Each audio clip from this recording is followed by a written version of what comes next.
युग और मन्नत की कहानी एपिसोड 147।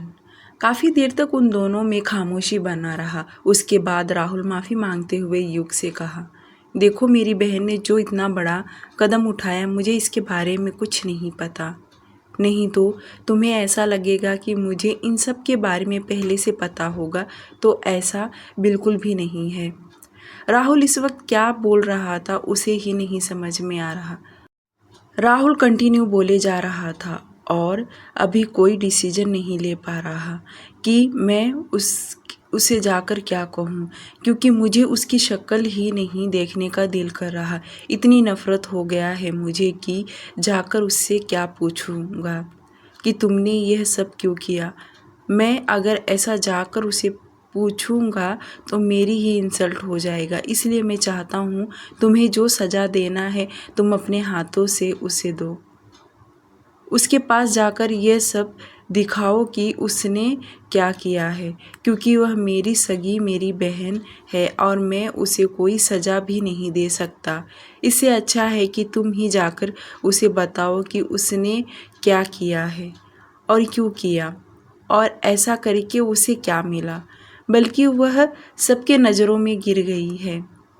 राहुल ये सब बोलते वक्त तो थर थर काँप भी रहा था, क्योंकि यह कोई छोटी बात नहीं थी। अगर मोनिका अपने चाल में कामयाब हो गई होती तो आज शायद उनके बीच में मन्नत न होती और युग का बच्चा भी न रहता। राहुल तो यही सब सोचने लगा और परेशान भी हो गया। युग भी बहुत परेशान था, पर बेचारा क्या करता।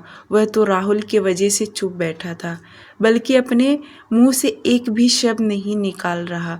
और राहुल की जो हालत हुआ था वह देखकर युग को इतना बुरा लगा कि वह तुरंत उसका हाथ पकड़ उसे अपने सीने से लगा लिया।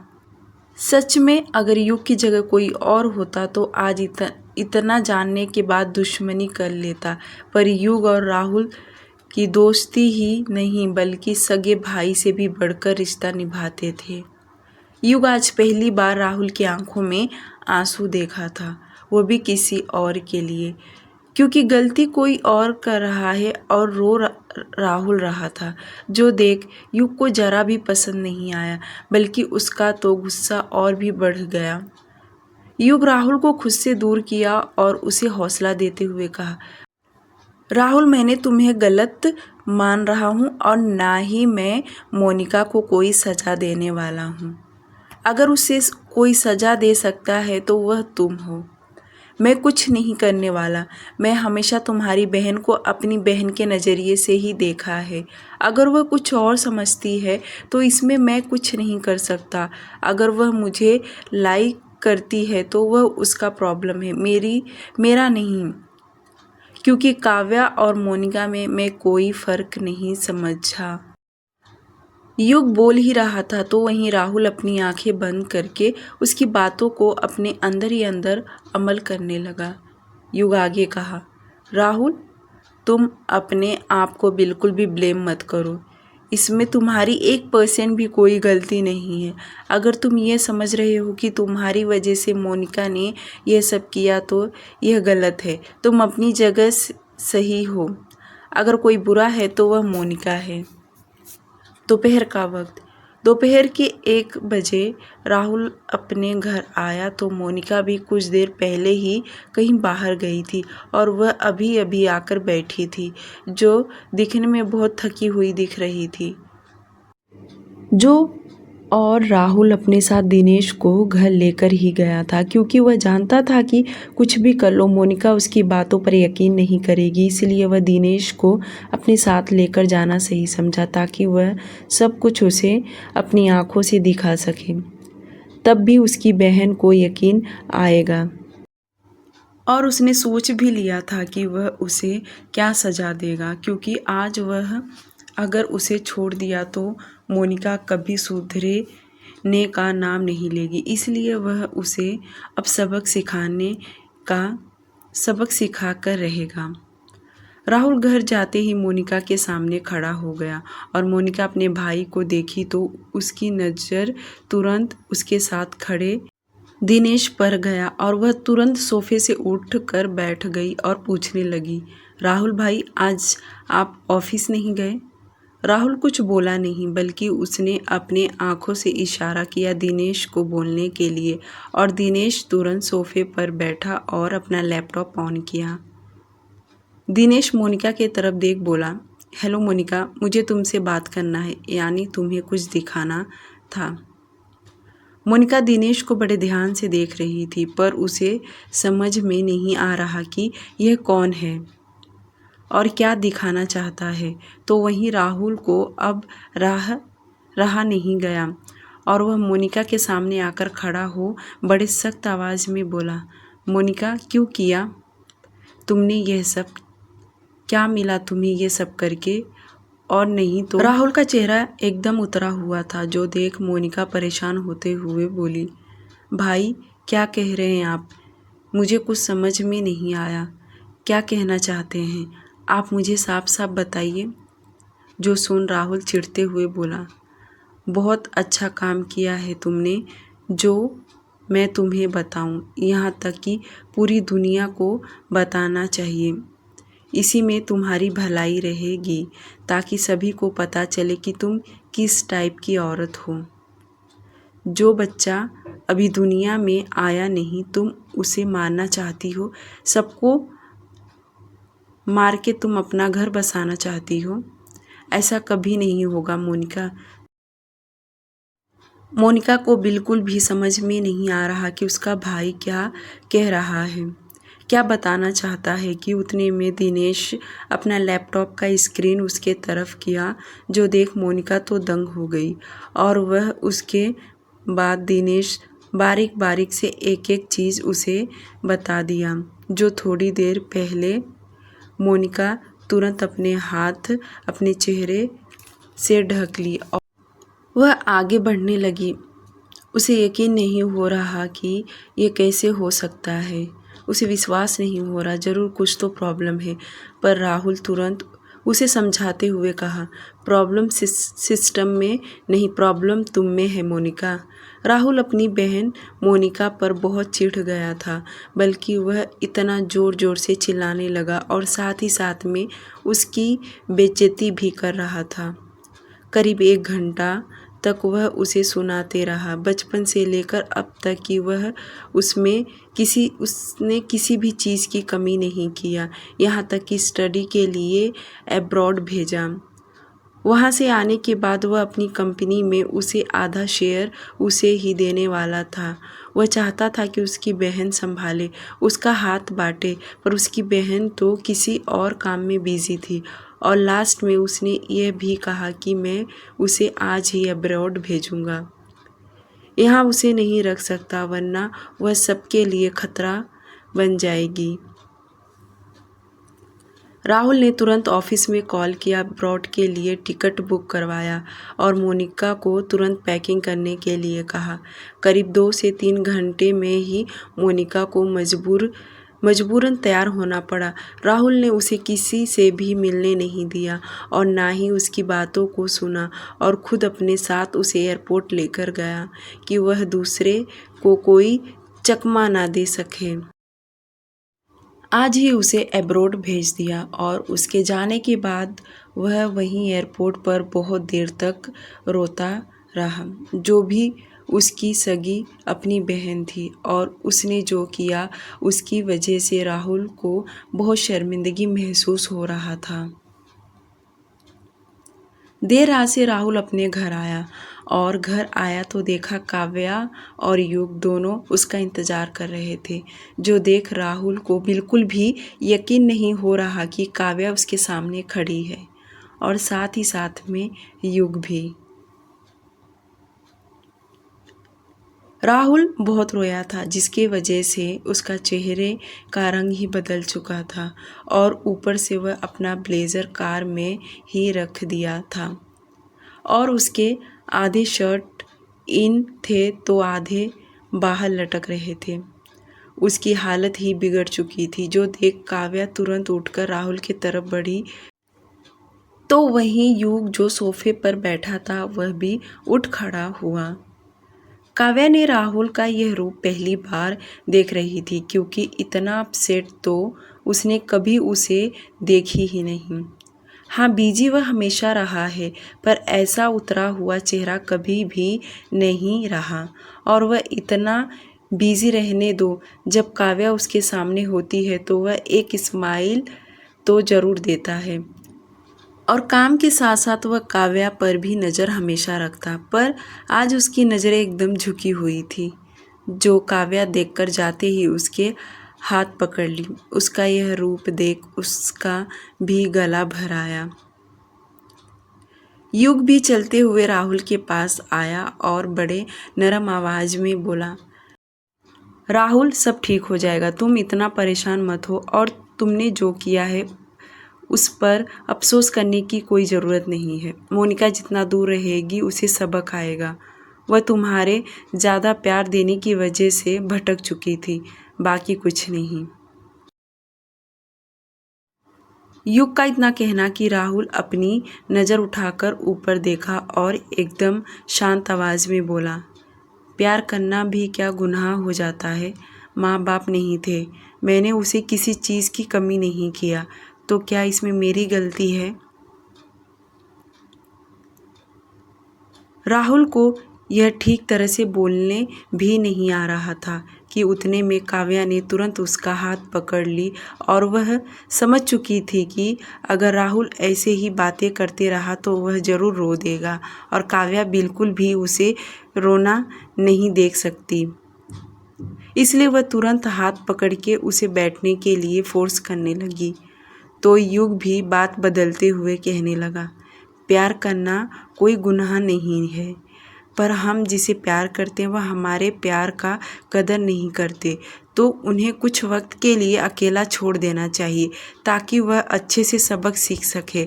और मोनिका अकेली रहकर ही सबक सीखेगी कि उसने वह सब का दिल दुखाकर बहुत बड़ी गलती की है। जब वो अपनी मनमानी नहीं कर पाएगी तब उसे तुम्हारा कदर समझ में आएगा। राहुल सोफे पर बैठ गया और अपने दोनों हाथ से अपने माथे को पकड़ लिया। वहीं काव्या जल्दी से उठ गई और बोली, भाई आप कॉफ़ी पियोगे? आप दोनों के लिए बनाकर लाऊं? काव्या का इतना कहना कि युग अपने वॉच में टाइम देखा तो अब रात के 11 बज चुका था और युग को कॉफ़ी तो नहीं पीना था, पर राहुल के लिए उसने हाँ कह दिया। काव्या जल्दी से किचन में गई। उसके जाते ही युग राहुल के बगल में बैठा और उसके कंधे पर हाथ रख भाई की तरह उसे संभालते हुए कहा, राहुल, आज तुम्हें जितना इमोशनल होना है हो जाओ, पर कल सुबह तुम पहले के जैसा एनर्जी के साथ ही मुझे दिखाई देना चाहिए, वरना मैं तुमसे नाराज़ हो जाऊंगा। राहुल जिस पोजीशन में बैठा था वह वैसे ही बैठा रहा। उसने युग के बातों का कोई जवाब नहीं दिया। तो वहीं युग आगे बोला, देखो, आगे कुछ बुरा होता इससे अच्छा है कि तुम्हें वक्त पर सब कुछ समझ गया, वरना आगे चलकर किसी की जान चली जाती तो न जाने कितना बड़ा नुकसान होता। तो अच्छा ही कि तुमने वक्त पर डिसीजन ले लिया। युग राहुल को बड़े अच्छे से समझा ही रहा था और राहुल भी उसकी बातें अच्छे से समझ गया कि तभी काव्या 3 कप कॉफ़ी बनाकर लेकर आई और तीनों एक साथ में कॉफ़ी पिए। अब काफ़ी ज़्यादा रात हो गया था और कॉफ़ी पीने के बाद युग बोला, तुम दोनों आज यहीं रहो, पर हाँ, कल मुझे मेंशन में दिखना चाहिए, हम साथ में डिनर करेंगे।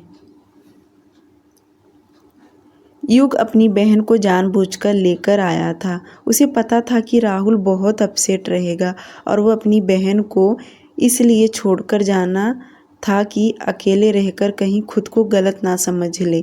इसलिए उसे हौसला देने के लिए वह खुद आया था और अपनी बहन को यहाँ छोड़कर गया।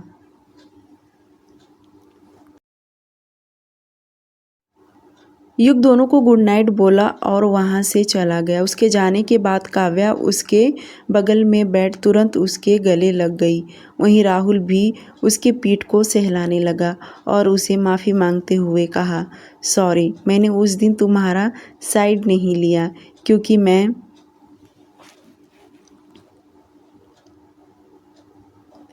जानती हूँ तुमने मेरा साइड क्यों नहीं लिया और तुम्हें सफाई देने की कोई ज़रूरत नहीं है। आज के बाद इस टॉपिक को हम यहीं छोड़ देंगे, वापस कभी एक दूसरे के इस बारे में कोई बातचीत नहीं करेंगे।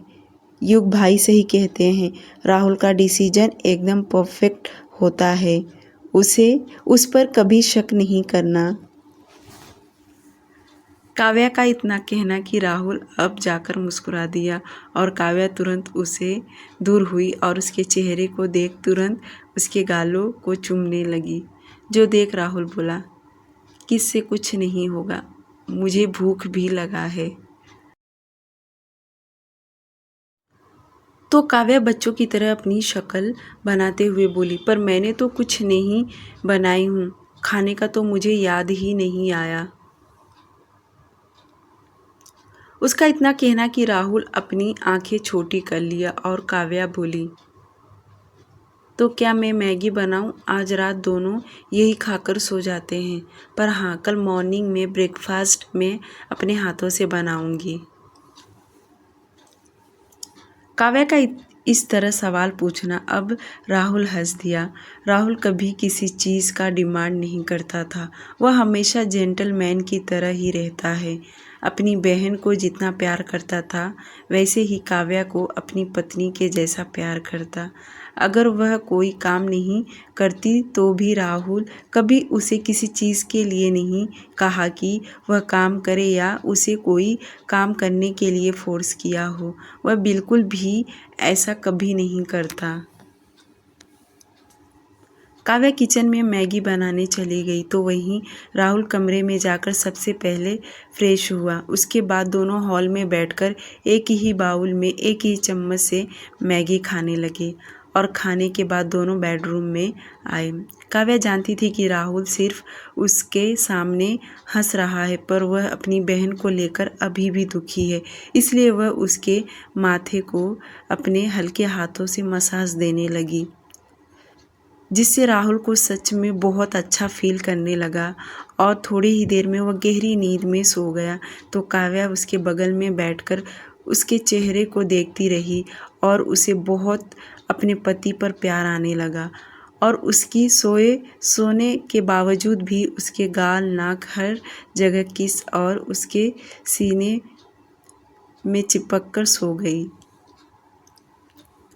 इधर बजाज मेंशन में रात के 11:40 पर युग मेंशन पहुंचा और कार में से उतरकर सीधे घर के अंदर आया। सीढ़ियों से चढ़ते हुए कमरे में गया।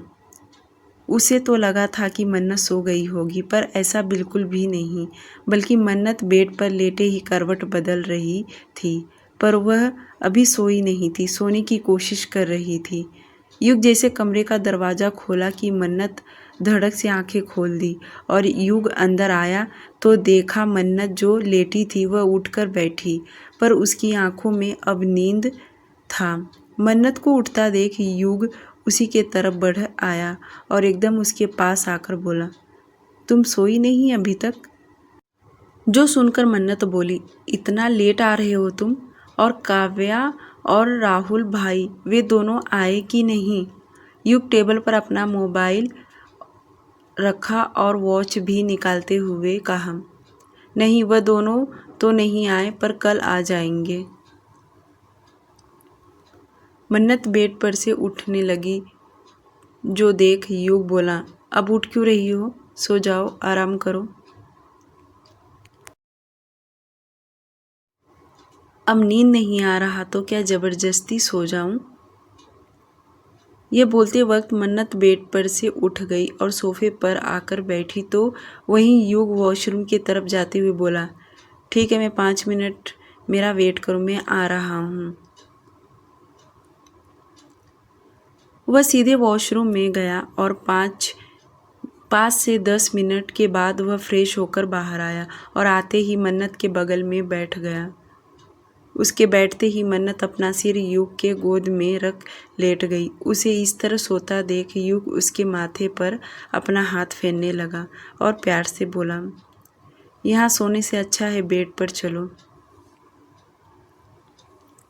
मन्नत अपना हाथ पेट पर रखते हुए बोली, युग देखो ना, वक्त कैसे तेजी से बीत रहा है ना। देखते देखते 2 महीने मुझे प्रेग्नेंट हुए हो गए। जो सुन युग थोड़ा झुका और उसके माथे को चूमते हुए कहा, हाँ तुम सही कह रही हो, बाकी के जो वक्त है वह भी जल्दी से बीत जाएंगे, फिर इस कमरे में हम 3 लोग हो जाएंगे। युग का इतना कहना कि मन्नत जोर से हंसने लगी और बोली, हाँ युग सच कह रहे हो, इस कमरे में हमारे बच्चे की रोने की आवाज़ आएगा और वह हमारा नींद खराब कर देगा। युग उसे आंख दिखाते हुए कहा, तुम अभी से निगेटिव बातें सोचने लगी। मैं तो उस दिन का इंतज़ार करने लगा हूँ कि कब वह पल आएगा जब मैं अपने बच्चे को हाथ में लूँ। दोनों ही अपने बच्चे के लिए बड़े प्यार से बातें कर रहे थे। जितना मन्नत अपने बच्चे के लिए इंतज़ार था, तो उससे कई गुना युग अपने बच्चे को इस दुनिया में आने का बेसब्री से इंतज़ार कर रहा था। दोनों काफ़ी देर से बातें करते करते खामोश हो गए। वहीं मन्नत 2 मिनट चुप रही, उसके बाद बोली, युग मैंने ना नोटिस की, मैं ज़्यादा खाने लगी हूँ। सुबह में ब्रेकफास्ट, दोपहर में लंच, उसके बाद शाम को भी मैं खा रही हूँ। फिर डिनर करने से पहले भी मैंने फ्रूट खाए। कंटिन्यू मैं खाए जा रही हूँ। मन्नत बोल ही रही थी तो वहीं युग उसे ही देख रहा था और मुस्कुराते हुए कहा, यह तो अच्छी बात है, तुम पेट भर कर खाओगी तो ही मेरा बच्चा हेल्दी रहेगा, वरना तुम्हारे जैसा दुबला पतला हो जाएगा, जो मुझे बिल्कुल भी नहीं पसंद। ऐसे ही और 10 मिनट दोनों बातें करते रहे। उसके बाद युग उसे ज़बरदस्ती मन्नत को उठाया और बेड पर लेकर आया, क्योंकि वह मन्नत को नहीं चाहता था देर रात तक जगी रहे, इसलिए उसे बेड पर सुला, खुद भी उसके बगल में लेट गया। दूसरी तरफ मेहता बंगलो, नैना सोई थी, बल्कि वह एकदम गहरी नींद में सोई थी, तो वहीं उसके बगल में रेहान लेटे हुए उसे ही देख रहा था। उसकी नज़र तो उसके शरीर के एक एक अंग पर जा रहा था। वह उसके चेहरे से लेकर उसके शोल्डर, उसके ब्रेस्ट, हर जगह नज़र फेर रहा था, क्योंकि अब उसके जख्म के निशान तो भर गए थे, पर दिए हुए जख्मों को वह याद कर रहा था। वह नैना को देखकर उस रात के बारे में अपने दिमाग पर जोर देकर सोच रहा था कि उसने किस तरह नैना के साथ इंटीमेट हुआ। वह मोमेंट याद कर रहा था, बल्कि अपने ज़हन में वह सारी चीज़ें बनाना चाहता था। वह जानना चाहता था, क्योंकि जो कुछ हुआ था वह नशे में हुआ था। अगर वही होश में होता तो वह कुछ नहीं भूलता, पर नशे में होने की वजह से उसे इतना कुछ याद नहीं आ पा रहा। नैना बहुत ही गहरी नींद में सोई थी, तो वहीं रेहान न चाहते हुए भी उसका हाथ उसके गालों पर चला गया और वह बहुत ही धीरे से और प्यार से उसके गालों पर अपना हाथ फेरने लगा और उसके बालों वाले 1-2 लट उसके चेहरे पर आए थे। वह साइड में किया। उसके बाद वह अपना हाथ उसके हाथ को टच करके महसूस कर रहा था।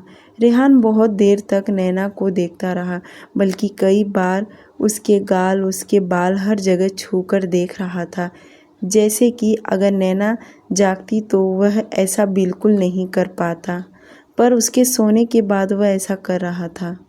और बीच बीच में वह मुस्कुरा भी रहा था। न जाने उसके दिमाग में ऐसी कौन सी बात चल रही थी।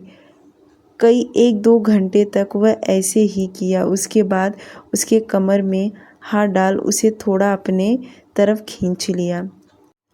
अब पता नहीं उसे अजीब लग रहा। वह तो अब उस पर अपना हक जताने लगा था। वह नैना से परमिशन पूछ रहा था और ना ही कुछ, और उसे अपने करीब अपनी बाहों में लेकर सो गया। अगली सुबह अग्रवाल हाउस। सुबह के 4 बजे से पीहू के सिर में इतना दर्द हो रहा था कि वह तड़प रही थी। वह 4 बजे से न सोई और ना ही किसी को सोने दी। वह अपने सिर को पकड़ के चिल्लाए जा रही थी। अपने मम्मी पापा को एक ही बात कह रही थी कि उसके सिर में बहुत दर्द हो रहा है और वह दर्द से कहरा रही थी। पीहू को इस तरह चिल्लाता देख केशव जी, सीमा जी दोनों डर गए थे। पर अभी रात के 4 बज रहे थे, इसलिए वे दोनों किसी को कॉल करके बता भी नहीं सकते।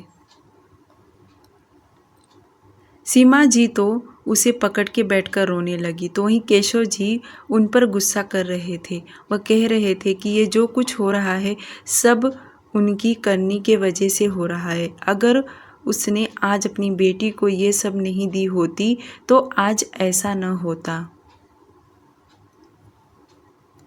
पीहू दोनों हाथों से अपने सिर को पकड़कर बैठकर रो रही थी और वह साथ ही साथ में चिल्ला रही थी, मम्मी मुझे वह दवा दो ना जो आप मुझे पहले देती थी, उससे मेरे सारे दर्द दूर हो जाता था।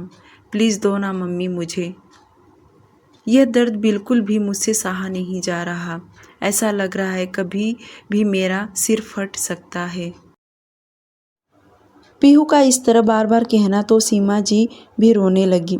केशव जी बोले, पीहू बेटा उठ और वॉशरूम में जाकर सबसे पहले तू नहा ले। नहाने की वजह से तेरे सिर में दर्द कम हो जाएगा। शावर के नीचे खड़ी हो जा। तो वहीं सीमा जी उसके कमरे में से बाहर निकली और केशव जी से बोली, पीहू दर्द से तड़प रही है तो क्या थोड़ा सा उसे वापस वह दवा दे दूं? उनका इतना कहना कि केशव जी अपने गुस्से भरी नज़रों से उनके तरफ घूर कर देख बोले, सीमा तुम इतनी बेशरम निकलोगी मैं बता नहीं सकता। पीहू आज मरने के कगार पर खड़ी है और तुम्हें। केशव जी उन्हें नफ़रत भरी नज़रों से देख रहे थे, जो देखकर सीमा जी माफ़ी मांगते हुए बोली, मुझे अपनी बेटी की तकलीफ़ बिल्कुल भी देखा नहीं जा रहा। क्या करूं मैं? तब भी मैं उसके दर्द को इस तरह नहीं देख सकी और आज भी नहीं देख पा रही हूँ। यह सुन केशव जी बोले, अगर उसे टाइम तुमने मुझे बताया होता तो मैं तुम्हें यह ड्रग्स बिल्कुल भी देने नहीं देता। क्या होता पीहू रोती यही करती ना, और क्या आज उसे यह दिन तो नहीं देखना पड़ता। केशव जी अब शांति से बात करने लगे। वहीं सीमा जी अपने दोनों हाथ जोड़ अपने माथे से लगाए जोर जोर से रोने लगी। केशव जी आगे बोले, बस 1 घंटा और उसके बाद पीहू को हॉस्पिटल लेकर जाऊंगा और युग और मन्नत को भी कॉल करके बता देता हूँ। सुबह के 5:40 पर केशव जी पीहू को अपने साथ हॉस्पिटल जाने के लिए निकल पड़े। वह अभी भी युग को कॉल करके नहीं बताए। उन्हें पता था कि अभी युग को कॉल करना ठीक नहीं होगा। अगर वह उसे कॉल करते तो युग तुरंत उनकी मदद करने आ जाता, पर उन्होंने जानबूझकर उसे कॉल नहीं किया। वह उसे परेशान नहीं करना चाहते थे, पर वह पीहू को डॉक्टर निहारिका के पास ही लेकर गए क्योंकि उसका ट्रीटमेंट वहीं चालू था। करीब 6:30 बजे तक वह हॉस्पिटल पहुंच गए। हॉस्पिटल पहुंचते ही केशव जी को थोड़ी राहत मिला क्योंकि सुबह में उन्होंने अपनी बेटी की हालत देखा था। वह डरे हुए थे क्योंकि पीहू सिर्फ एक ही बोली बोले जा रही थी कि उसका सिर फट जाएगा। उसके सिर में दर्द बिल्कुल भी बर्दाश्त नहीं हो रहा। डॉक्टर निहारिका ने उसके दर्द को कम करने के लिए सबसे पहले इंजेक्शन दी। उसके बाद उन्होंने उसे एडमिट किया। वहीं केशव जी और सीमा जी बाहर चेयर पर बैठे थे। दोनों की आंखों में आंसू था। अब धीरे धीरे वक्त 7 बज गया। अब जाकर केशव जी ने युग को कॉल किए। युग तो उठकर वह इस वक्त वर्कआउट करने जिम रूम में था, तो वहीं उसका मोबाइल रिंग करने लगा। मन्नत सोई थी, पर काफ़ी देर से युग का मोबाइल रिंग किए जा रहा था और मन्नत को सोने में डिस्टर्ब हो रही थी। वह नींद में ही युग का मोबाइल टटोल रही थी, पर उसे मिला नहीं। अब उसे उठना ही पड़ा क्योंकि मोबाइल युग के साइड सोया था, उसके बगल के टेबल पर रखा था। मन्नत उठकर जैसे मोबाइल हाथ में ली तो देखी उसके पापा का कॉल आ रहा है। जो देख उसके आंखों में जो नींद था वह तुरंत गायब हो गया और वह कॉल रिसीव की। रिसीव करते ही बोली, पापा क्या हुआ, आपने सुबह सुबह कॉल किए।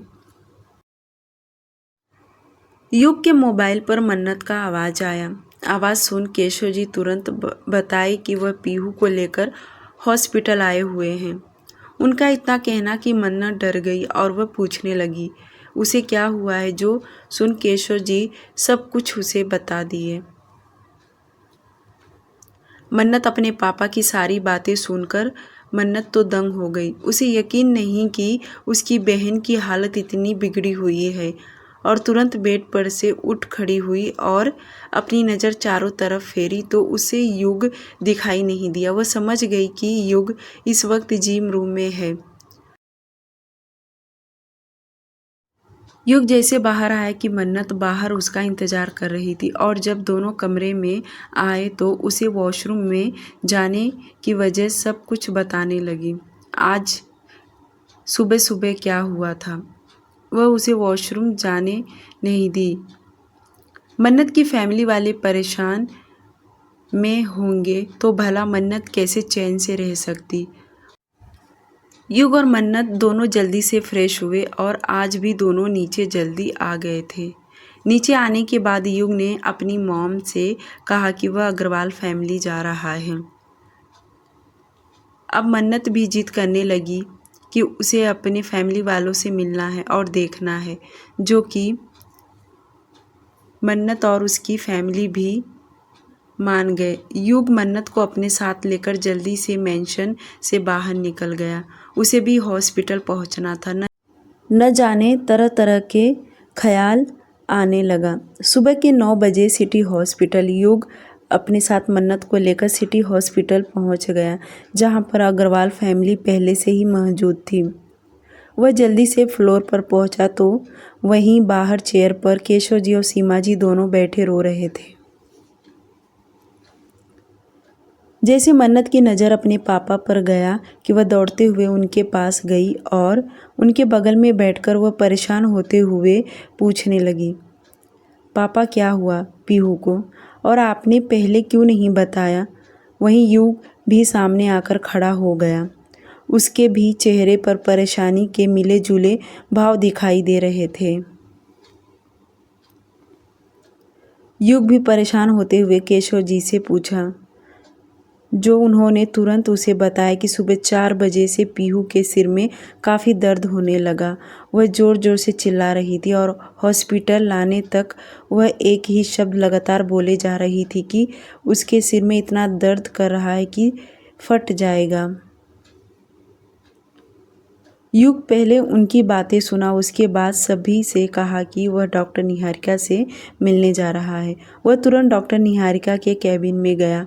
युग को इतना सुबह सुबह देख डॉक्टर निहारिका सबसे पहले उसे बैठने के लिए बोली और वह तो समझ ही गई थी कि इतना जल्दी क्यों और किसके लिए आया है।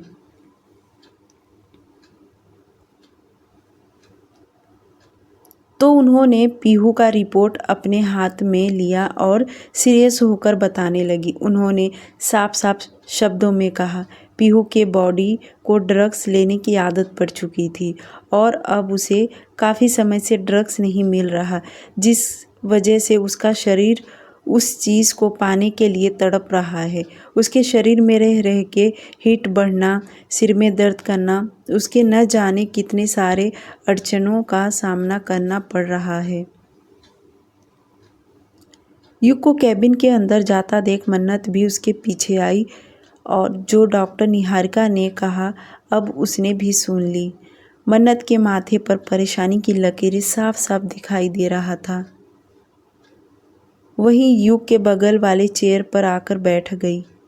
युग ने तिरछी नज़र से देखा तो मन्नत उसके बगल में बैठी थी और वहीं डॉक्टर निहारिका आगे सब कुछ बताते जा रही थी, जैसे कि उसे जितना भी अब तकलीफ़ होगा वह होकर रहेगा, क्योंकि अब उसका ट्रीटमेंट चालू हो गया है। बीच बीच में बहुत सारी दिक्कतों का सामना करना पड़ सकता है या पड़ेगा, क्योंकि उसने 2-2.5 महीने इन चीज़ों का सेवन की है। जितना आसान इस चीज़ को लेने में है, उससे भी कठिन उसे छुड़ाने के लिए है। पर शुक्र है कि उसने 2-2.5 महीने ही इस चीज़ों का सेवन की है। अगर उसने 1 साल की होती तो बहुत मुश्किल हो जाता। और सबसे बड़ी बात यह है कि उसे खुद नहीं पता कि वह ड्रग्स लेती थी, वरना वह कहीं न कहीं उस चीज़ मिल ही जाता और बहुत मुश्किल हो सकता था छुड़ाने के लिए, क्योंकि इन चीज़ों को छुड़ा पाना बहुत मुश्किल का काम है। डॉक्टर निहारिका बहुत ही बारीक और क्लियरली उन दोनों को समझा रही थी, जो कि युग बहुत अच्छे से उनकी बातों को समझ रहा था। और कुछ दिनों से पीहू का ट्रीटमेंट चालू भी हो गया था, और जो डॉक्टर निहारिका ने साउथ अफ्रीका से डॉक्टर बुलवाया था, अब वह भी आ गए थे। अब पीहू को एडमिट कर लिया गया था, ताकि आगे उसके सारे ट्रीटमेंट यहीं चालू रहेंगे। करीब युग 40 से 45 मिनट तक डॉक्टर निहारिका से इस टॉपिक पर बातें करते रहा। उसके बाद दोनों कैबिन से बाहर निकले। मन्नत तो बहुत परेशान थी और उसकी परेशानी उसके चेहरे पर साफ साफ दिखाई दे रहा था। वहीं जैसे वे दोनों कैबिन से बाहर निकले कि केशव जी, सीमा जी दोनों उठ खड़े हो गए। युग को देखकर केशव जी को राहत मिला, क्योंकि जिस तरह उनकी बेटी की तबीयत खराब हुआ था, वह बिल्कुल भी संभाल नहीं पा रहे थे। पर अपनी बेटी और दामाद को देखकर उन्हें कहीं न कहीं सुकून मिल गया कि अब सब कुछ ठीक हो जाएगा। डॉक्टर निहारिका युग और मन्नत को अपने साथ वार्ड रूम में लेकर गई, जहां पर पीहू को एडमिट किया गया था। उनके साथ केशव जी और सीमा जी भी पीछे चल पड़े। जब चारों पांचों अंदर गए तो देखे पीहू बेड पर बेजान सी सोई थी। चिल्लाने और रोने की वजह से उसका चेहरा लाल पड़ चुका था। उसकी आंखें सूजी हुई थी, उसके गालों पर आंसुओं के निशान बन चुके थे।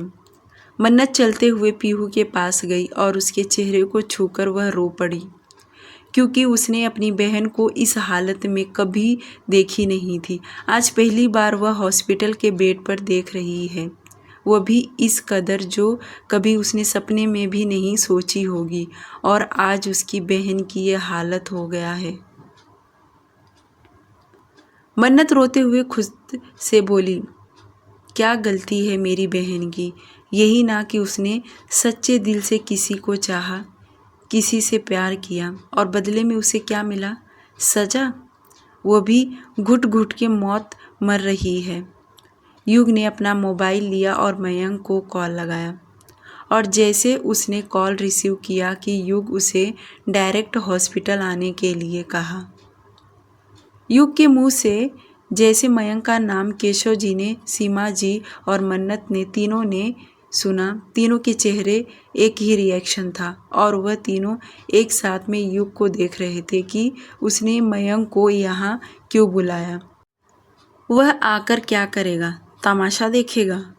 जैसे कॉल कट किया कि केशव जी बोल पड़े, युग, उस कमीने, उस नालायक को तुम क्यों यहाँ बुला रहे हो? वह आएगा तो क्या कर लेगा? उसे तो हम पर हंसने को मिल जाएगा कि उसने जो चाहा वह कर दिया। उसने हमें पूरी तरह बर्बाद कर दिया। वह जैसा चाहता था आज उसने बिल्कुल वैसा ही किया। वह मेरी बेटी को मरते हुए देखना चाहता था, जो कि इसमें वह कामयाब भी हो गया। केशव जी गुस्से में यह सब बातें बोले जा रहे थे कि उतने में युग उनकी बात बीच में काटते हुए कहा, अगर उसने पीहू को इतना दर्द और तकलीफ़ दिया है तो अब वही ठीक करेगा, क्योंकि हम सब मिलकर उसे ठीक करेंगे तो काफ़ी समय यानी सालों लग सकता है, पर मयंक अगर उसकी हेल्प करेगा तो वह बहुत जल्द ठीक हो जाएगी। डॉक्टर निहारिका ने क्या कहा कि बात अब भी ज़्यादा बिगड़ा नहीं है, उसने ज़्यादा वक्त तक ड्रग्स और केमिकल नहीं ली। उसका इलाज डॉक्टर भी करेंगे और मयंक उसका साथ देगा तो वो बहुत जल्द ठीक हो जाएगी। युग भी अपनी बातें बहुत गंभीर से रख रहा था, जिसके आगे केशव जी ने कोई बगावत नहीं किया, बल्कि वह चुपचाप साइड में खड़े हो गए। सीमा जी तो कुछ बोल ही नहीं रही थी और मन्नत ने भी युग के सामने कुछ नहीं पूछी, बल्कि अपनी सिर झुकाए हुए वह भी साइड में खड़ी हो गई। अब सभी लोग वार्ड से बाहर आकर खड़े थे तो डॉक्टर निहारिका अपने कैबिन में चली गई। करीब 1 घंटे के बाद युग के बताए हुए एड्रेस पर मयंक पहुंच गया और जैसे वह 5th फ्लोर पर आया तो उसकी नज़र अग्रवाल फैमिली और युग पर पड़ा। वह तेज़ी से आ रहा था। वह उसकी स्पीड तुरंत स्लो हो गया और वह अपनी नम आँखों से सभी की तरफ देखने लगा। जब युग ने उसे हॉस्पिटल आने के लिए कहा, जब से वह घबरा गया था और इतनी स्पीड में अपनी कार चलाया मानो वह खुद का एक्सीडेंट कर लेगा या तो दूसरों का कर देगा। वह बहुत तेज़ी से पहुंचा। सभी को इस तरह उदास खड़ा देख उसके कदम आगे बढ़ ही नहीं रहे थे। वह बहुत अंदर ही अंदर डर गया था, घबरा गया था, क्योंकि सब खड़े थे सिवाय पीहू के। इसका मतलब पीहू को कुछ तो हुआ है। मयंक युग के सामने जाकर खड़ा हुआ तो युग बैठने के लिए कहा तो वहीं मयंक घबराए हुए आवाज़ में पूछा, क्या बात है युग, पीहू ठीक तो है? ये बोलते वक्त उसकी जुबान लड़खड़ा रही थी तो वहीं केशव जी उसे देख अपने गुस्से को कंट्रोल कर रहे थे, बल्कि वह अंदर ही अंदर अपने दांत को कटकटाए जा रहे थे और उनके माथे की नस फूल चुकी थी।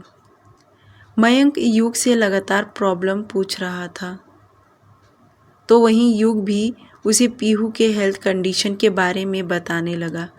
वह दोनों बात कर ही रहे थे कि उतने में केशव जी अपने गुस्से को कंट्रोल नहीं कर पाए और वह मयंक के पास आते ही उसके गाल पर जोरदार थप्पड़ जड़ दिए और यह थप्पड़ इतना जोर से था कि मयंक हल्का लड़खड़ाते हुए उसका चेहरा दूसरी ओर झुक गया।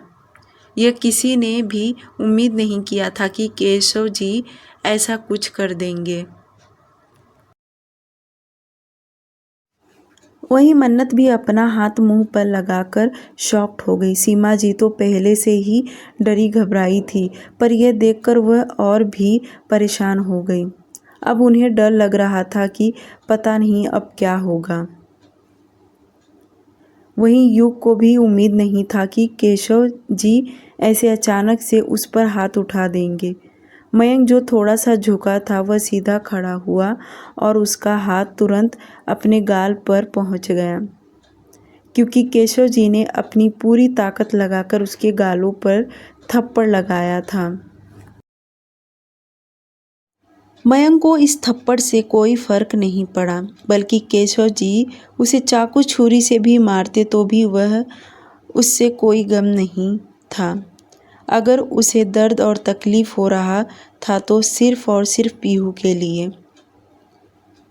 थप्पड़ खाने के बावजूद भी मयंक अपने दोनों हाथ जोड़कर केशव जी से माफ़ी मांगते हुए कहा, अंकल आप मुझे जान से मार दीजिए, मैं आपको कोई उंगली नहीं उठाऊंगा, पर प्लीज़ मुझे मेरी पीहू से अलग मत कीजिए, प्लीज़ अंकल।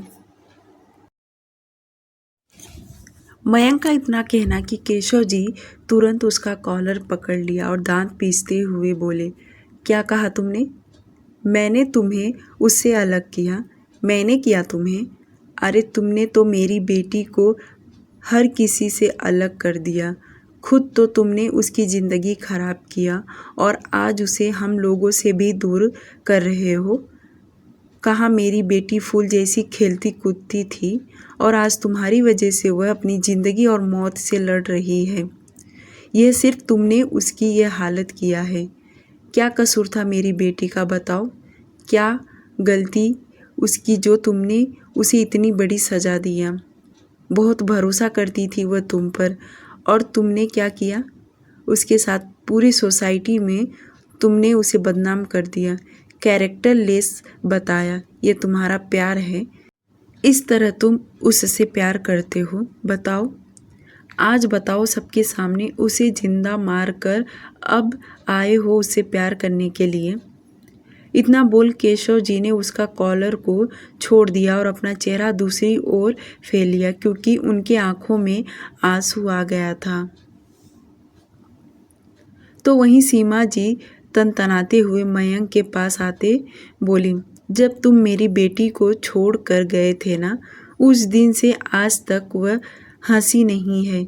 सोचो, तुमने उसकी हंसी हमेशा के लिए छीन लिया। उस दिन से आज तक मैंने उसे कभी हंसते हुए नहीं देखी। हर रोज़ वह तड़पती थी, रोती थी। उसका दर्द मुझे देखा नहीं गया, जिसकी वजह से मैंने उसे ड्रग्स देने लगी और उस ड्रग्स देने की वजह से कई घंटे सोया करती थी।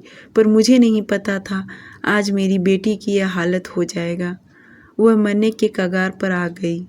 यह सिर्फ और सिर्फ तुम्हारी वजह से हुआ।